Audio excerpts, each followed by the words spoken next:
Pakistan's Prime Minister is due to appear before the country's Supreme Court shortly to face contempt charges. Raja Pervez Ashraf is accused of ignoring a High Court order to reopen the money laundering probe of Pakistan's president. The Prime Minister, Raja Pervez Ashraf, is in the Supreme Court as we speak. He is the second sitting Prime Minister in Pakistan who's appeared in the Supreme Court this year. You'll remember earlier in the year, Yusuf Raza Gilani was ultimately sacked by the Supreme Court. Now, ostensibly, this is all about reopening corruption cases against the President, Asif Ali Zardari. The Supreme Court ordered that the Prime Minister had to write a letter to the Swiss authorities to reopen corruption cases. Now, Yusuf Raza Gilani didn't do that, and that's why he was ultimately sacked. And now the new Prime Minister who replaced him, Raja Pervez Ashraf, also hasn't done that. So he has also been called to court again on the same charges.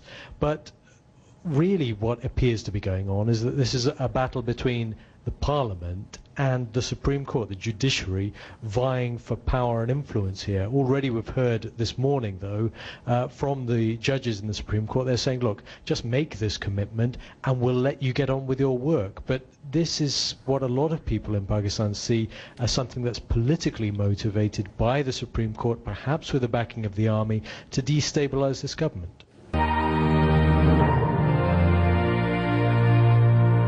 Well, literally in the last minutes, this case has adjourned, and the Prime Minister has been given until about mid-September to let the court know just how he plans to proceed forward when it comes to this very specific case about writing a letter to the Swiss authorities about a corruption case involving the President, Asif Ali Zardari, dating back some decades ago.